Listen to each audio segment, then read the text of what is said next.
What is up, everybody, and welcome back to Middle Media Channel, your hub for everything physical media and entertainment. I am Ken, and today we are going to review and talk about Universal's The Alfred Hitchcock Collector's Set Classic Collection Volume 2. Even though it doesn't say Volume 2 anywhere here on the cover, I have no idea why.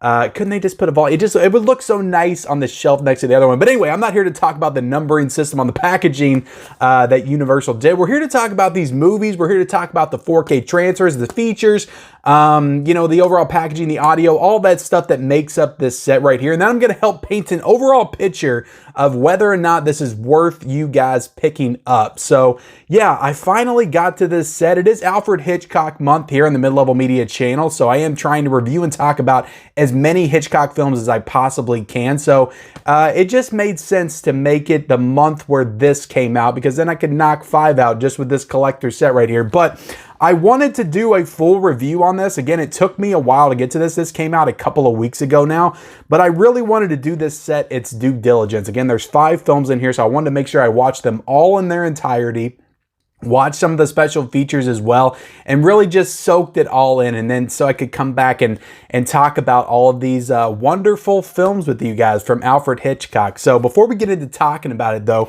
I have to ask, this is your first time discovering me here on the Mid-Level Media Channel, hit that subscribe button. If you like Blu-rays and 4Ks, all this stuff that I have behind me right here, and just talking about owning the movies that you love, you'll definitely like and appreciate this channel. So hit that subscribe button. Also, be sure to like this video and comment down below if you've got any thoughts on the movies in this set right here in general. Did you purchase this set? Did you purchase the individual slipcovers? Did you purchase both?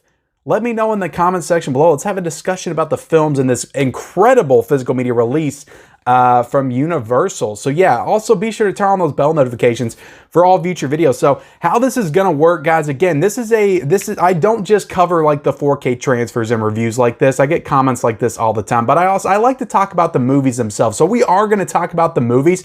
I am not going to go as in depth as I usually do on the films themselves, because I do have 5 movies to cover and I don't want this to run like an hour long. Also, it's been a week or so since I've seen some of these, so some of them I'm having trouble remembering certain parts of them. So I can talk about these movies in a broad sense. Some of them I just watched, like Family Plot last night, that I can maybe talk a little bit more in depth. But again, I don't want to go too in depth on the movies, but we are going to talk about the transfers as well as we go. Now, how I'm going to do this, I'm not going to do it in order. There are 5 films on here. It is the Saboteur, Shadow of a Doubt, The Trouble with Harry, Marnie, and Family Plot. So these cover, I'm pretty sure, 4 decades of Alfred Hitchcock films. You have the 40s, you have 50s, 60s, and 70s in this set right here. But we're not going to go in chronological order. We are going to go in the order of how I'm going to rank these films based on my enjoyment. So we're going to go with my least favorite to my favorite. So it'd be kind of like a ranking review style videos. And also, all of these movies that are in this set, I've been getting this question a lot, like how did they pick and choose like what films to put in volume 2? I'm not really sure. I don't really have any insight on that. There are some very notable films that they left out of this that I feel like if they put in, really would have made this set pop a little bit more. Not that these movies are bad by any means, but I think having like a North by Northwest or a Rope or a Frenzy, like some of those, The Man Who Knew Too Much, some of those titles just feel like they have more notoriety than some of these other films in this set. I feel like this might have done a little bit better. Again, I don't know how this sold or not. Maybe they're saving some of those for volume 3. Again, North by Northwest, I know would have been a big one. And they released that in the Masterpiece Collector set from Universal. Even though that's a Warner Brothers movie. So I don't know if Warner Brothers has the rights back and they're going to put out the 4K of that one at some point, or what's going on there. But I feel like it was a real missed opportunity to not get North by Northwest for this release right here. Again, I don't know if they were able to do so. That is a Warner Brothers film. This is a Universal set.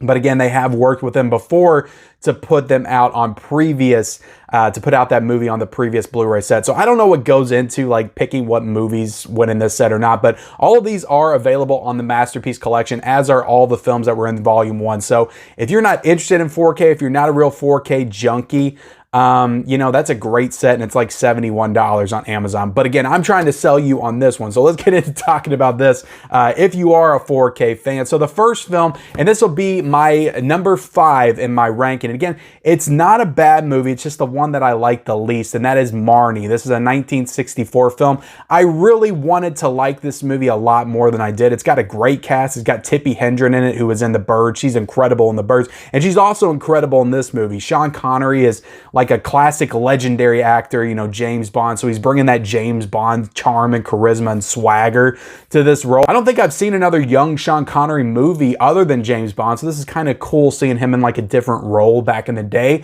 and he's definitely great in this movie. Him and Tippi Hedren, the performances are great, so I'm not taking anything away from that. The chemistry to me between the two isn't exactly there, and it's kind of questionable in this movie if it's an actual like love story. Like the plot gets very weird, you know, like halfway through the movie with him and her and their relationship and their dynamic with each other. Like there's a scene that just is straight up will probably make some people feel uncomfortable. I'll just go ahead and say that without like actually going into that. And it's something that, and they talk about this in the special features, was actually pretty interesting. So the original writer to this movie actually got fired because he didn't want to put that scene in. And basically it's a scene where Sean Connery rapes Tippi Hedren, like essentially is what's going on there.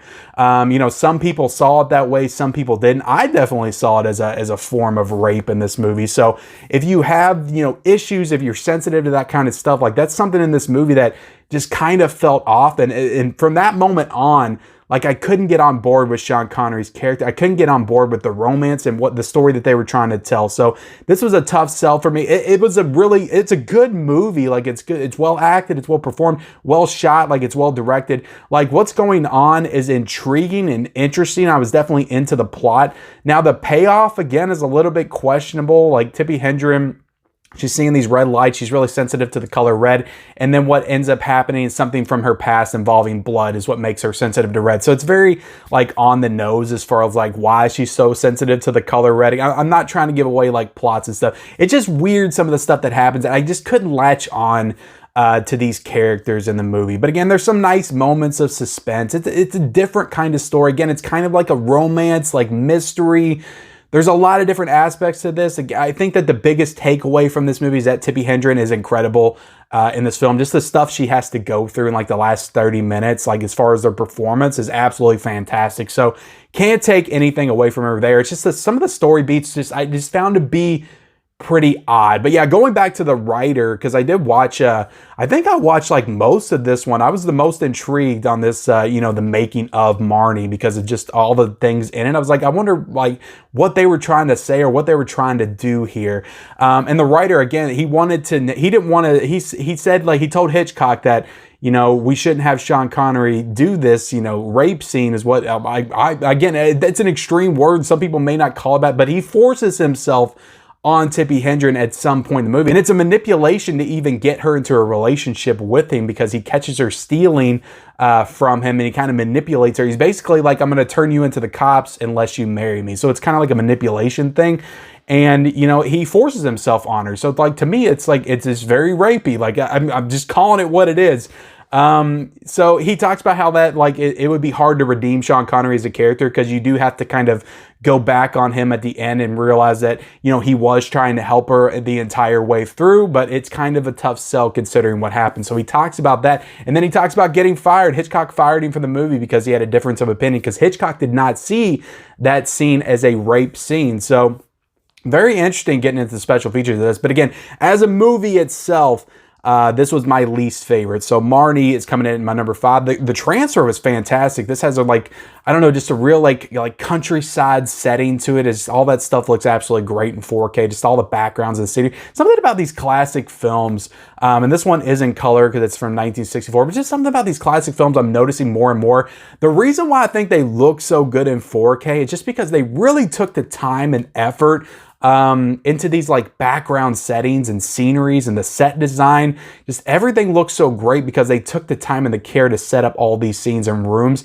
and all the stuff behind them just really pop in that HDR and the 4K format. So I just wanted to point that out real quick before we go any further. But I took way too much time talking about Marnie. Let's get into talk about the Saboteur is my number 4, or Saboteur. I keep wanting to say the Saboteur. There's a game I used to play, I think on Xbox 360. It was called the Saboteur. But this is the Saboteur.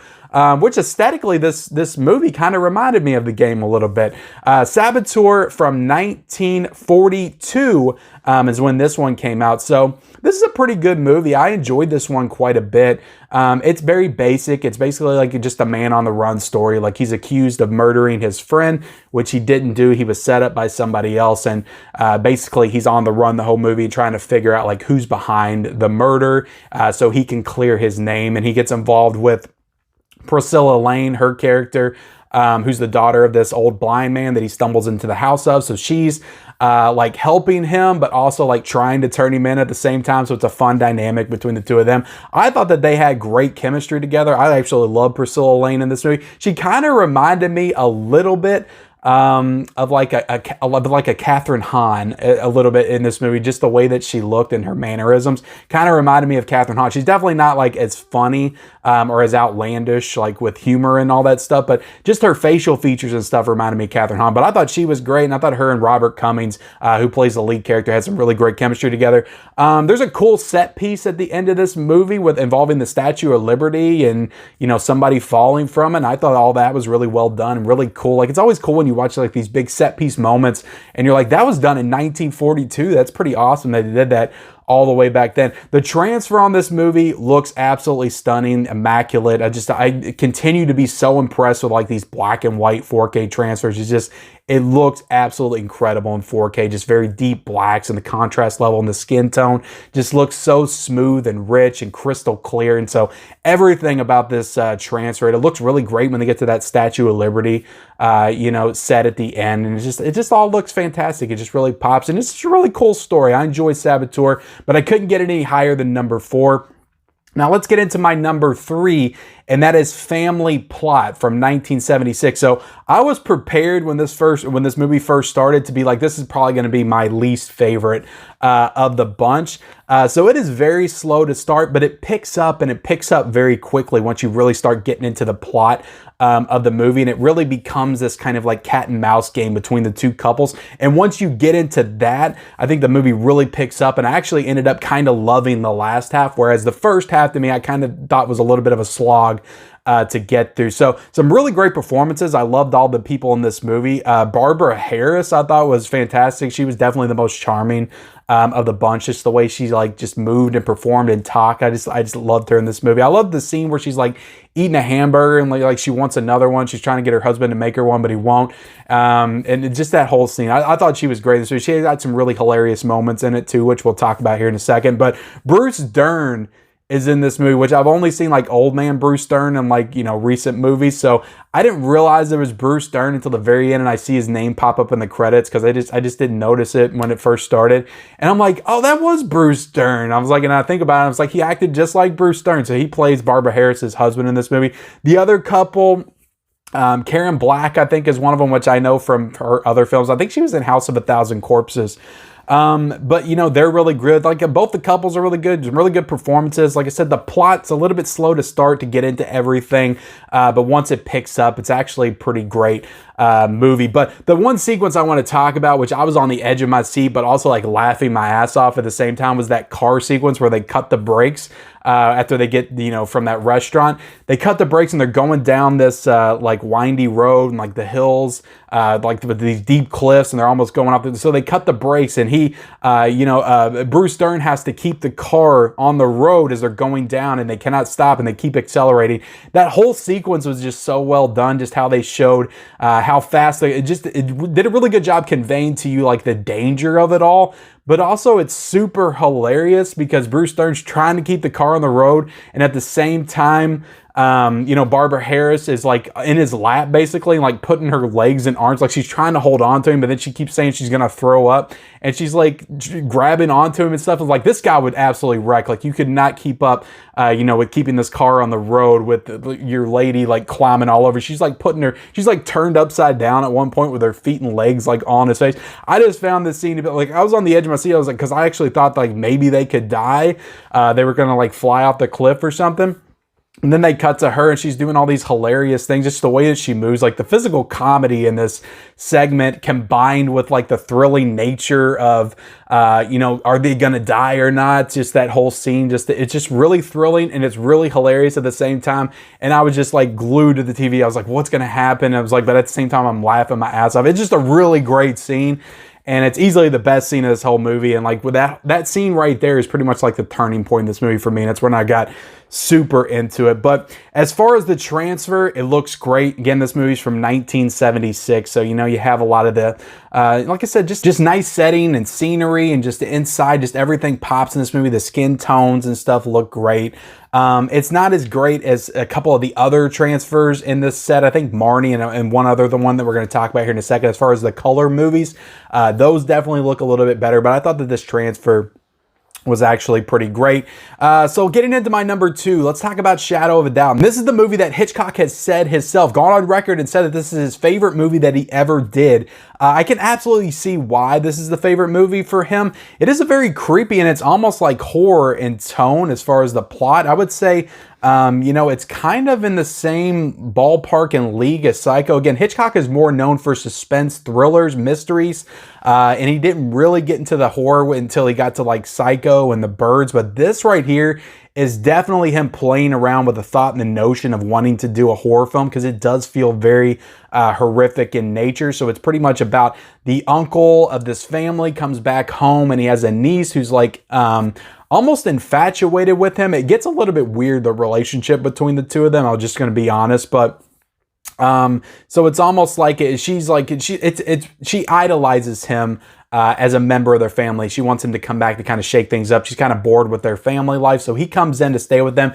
And then she slowly starts to figure out and discover that he may be a murderer. So it gets really suspenseful, really terrifying, really quick when she starts to discover certain things. And then you see the relationship between the two of them shift. Like at first he's really kind and nice to her and treats her really good. But when he starts to figure out that she might be figuring him out, you know, he starts to get really cold and cruel and calculated with her, and as far as how he deals with her, and he kind of flips into this like mean-spirited, you know, evil dude. I just thought that the guy that played him, Joseph Cotten, just did a really good job of shifting between those two character portrayals. So it does escalate to a really like thrilling climax, a really surprising and shocking climax as to what happens at the end of this movie. So I definitely think this is a very well done movie. I was definitely interested and engaged the entire time in the plot and just how it was going to unfold. Because again, it's kind of given away, like, you know, he's a bad guy. It's never really a question of whether or not he committed these terrible acts, because it kind of opens with him kind of being on the run. So you know he's involved in something you know, dirty. It's just you don't understand what that is until a little bit later on in the movie. So everything developed nicely. It's a really sweet performance by Teresa Wright as Charlie. Like, I think she's great in this movie. It's kind of strange, the relationship between the two of them. I don't really think that Hitchcock meant anything by it. I don't think he meant to portray this as like a love story between an uncle and a niece. But the actor and actress were only 13 years apart when they made this.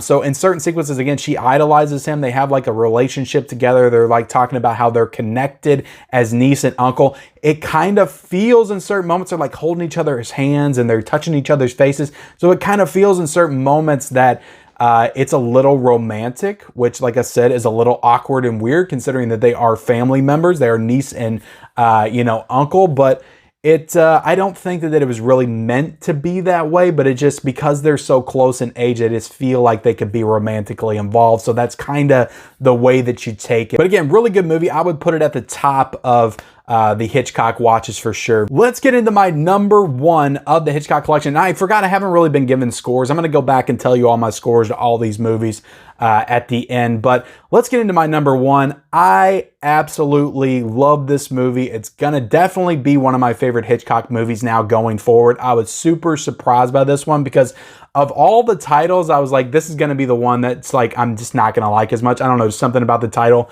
made me think that. But The Trouble with Harry was absolutely beyond the shadow of a doubt, you know, no pun intended for the previous one that we talked about. Beyond the shadow of a doubt, The Trouble of Harry was my favorite of this entire collection. I absolutely love this movie, and it's also the best transfer. I can tell you right now, it is the best 4K transfer of this entire box set. It looks so good. You have that like fall setting, so you have like the leaves turning all the reds and yellows and stuff. A lot of this is set outside, so you get that scenery, that you know, that town scenery and stuff, and all the buildings. And like I said, just those leaves and the colors of the grass and everything, and the feels. Like this definitely popped the most as far as the transfers for every movie in this box set with that HDR. It just looks so good. Crystal clear. Like I didn't notice a bit of grain, like maybe a little bit here and there, but it's crystal clear. You know, it's a 50s film, so you have that Technicolor, and it just, everything popped in this movie. It looked absolutely amazing. But as far as the movie itself, I just thought it was a really fun and entertaining plot. Like I was just very entertained throughout this entire movie. It's got a really fun cast of characters. Everybody plays off each other perfectly in this movie. Shirley MacLaine, it said introducing Shirley MacLaine, so I'm going to assume that this was her first movie. I fell absolutely in love with her in this movie. I loved her in this. I just loved the way she acted, her mannerism. It's kind of like a shy, but also like just super confident and charismatic performance. I just loved everything about her in this movie. It really makes me want to watch The Apartment right now because I have not watched my Kino 4K of The Apartment because I know she's in it. So I want to go back and watch more Shirley MacLaine because I fell in love with her in this movie. I absolutely love Shirley MacLaine in this movie. I thought she had great chemistry with everybody. I just loved her character and just the stuff that she had to play on in this movie because she really has a lot to do in this. So they really trusted a lot of this story and this plot and the dialogue on her shoulders for this being like her first movie. You also have Edmund Gwenn in this movie, who was the Santa Claus from Miracle on 34th Street. He's great. He was probably my second favorite character. But to be honest, like I loved all the characters in this movie. I just loved the plot and the whole thing with them, you know, finding the dead body, just the way they played it. It was funny. This is a dark comedy. It was a little bit controversial when it came out. They talked about that in the special features, how it wasn't really well received in the United States because death wasn't really funny back then, but it was like in England and the UK. So it did well over there, but not in the United States. So I thought that was pretty interesting. But it's a really funny plot about them finding a dead body, and then you know, the one guy thinks that he killed him, and then somebody else thinks that he killed him, and then they're trying to like bury it, and they unbury it, and then they bury it again. They just keep going back and forth as to whether or not like what they want to do. Do they want to turn it in? Do they want to not? Like who's going to be at fault here? Who's going to be guilty? Who are they going to take to jail? Just they go into the whole thing with that, and it's just so hilarious. I just love the plot and the way everything unfolds in this movie. So I would give this movie honestly a 4.5 out of 5. I absolutely love this movie. It's going to be one of my favorite Hitchcock movies going forward, is The Trouble with Harry. So going back to Marnie, I would give that one probably a 3 out of a 5. Again, I didn't love this movie. Saboteur, I would give a 3.5 out of 5. Family Plot, I would give a 3.5 out of 5. And Shadow of a Doubt, I would give a 4 out of a 5. So I enjoyed all these movies except for probably Marnie. And again, Marnie's not a bad movie. It might be one of those films it just has to grow on me. Maybe I'll watch it later on down the line and I'll appreciate it more. But definitely a good batch of films in this set for sure, especially if you're a Hitchcock fan. A really interesting and diverse selection of films. I feel like these movies are all pretty different from each other as far as like the style and the tone and the plot and stuff. So all the transfers, like I talked about, are good to great. I don't think I got into Shadow of a Doubt transfer too much, but that looked fantastic. Like I said, just the 4K black and white movies, I'm just continuously impressed by those transfers. I think they look great. So Shadow of a Doubt looked fantastic. So all the transfers, no issues there. Universal did a hell of a job on this set. They are all native 4K transfers. They all have HDR, HDR10. Now, as far as the sound, all of these are DTS HD Master Audio 2.0. So, you know, no Dolby Atmos or anything like that, but a lot of these are just really old films when you really weren't able to fully utilize those sound systems. So I don't think you're going to get anything extra out of a Dolby Atmos track with this. So the sound on it that they're using from previous Blu-ray releases of Alfred Hitchcock collections is perfectly fine here, I'm assuming, for most. Again, I'm just listening to this on a soundbar, but everything sounded good to me. So the packaging, like I said, I like this packaging, but I did notice, I will say, because I've talked about before, not really complaining too much on these like envelope sleeves. I will say that with this set, I found myself having trouble getting some of the discs out, and I don't remember having that same trouble for some of the other Alfred Hitchcock collector sets and the Universal collector sets and some of the other Universal collector sets is what I meant to say. So I was having a little bit of trouble getting these discs out, and I was a little bit scared in certain parts because I had to put my finger on it. So it was a little bit of a down. I have to mark it a little bit down for that, I guess, because I did like it before, and this kind of ruined and tarnished my you know, perception of these Digipack releases. Because before I liked them, and now it's like, I don't know, I was having a lot of trouble getting these out this time. So not as high on them as I once was. But again, it's beautiful packaging, a lot of good stuff. I did a full unboxing video on this, but look on the back, you got Hitchcock and all that stuff. You got a digital code in here. You do have, this is a 10 disc set, so you have the 4Ks and you have the Blu-rays, so you have both in this set. So it's definitely, to me, worth the money as far as like your value is concerned. And we'll get into that here in a second as far as the different ways you can purchase this. But yeah, just good artwork, classic poster artwork on the inside right there. So I do appreciate that. And yeah, you do get the digital code, Blu-rays, 4Ks, all that stuff. So packaging is pretty great. Now you do get all the special features that were on previous sets, but all these features are ported over. So there's nothing new here, but you get everything that was included in previous sets. So every single one of these movies has a making of attached to it, and they're all pretty great. I tried to watch all of them. You know, some of them I only got like 15, 20 minutes into. Some of them I watched almost the entire thing, like Marnie. But they're great special features, really informative. They're all older, on the older side, like from the earlier 2000s, I'm pretty sure. But they're all great. So there's just tons of special features on this, all ported over, audio commentaries, all that stuff. So they're great features, but if you have the previous Blu-ray discs and stuff, it's nothing new than you got on those. So at the end of the day, guys, I'm trying to think if I got anything else to say about it. This is available for $61.99 on Amazon. Now, it is a little bit cheaper on Groove, and it is still at this price point of $54.99. So if you're going to purchase this, I probably recommend that you get it from Groove Entertainment. And if you get it from Amazon, I'm going to be honest, guys, you're probably not going to get this package in the best shape.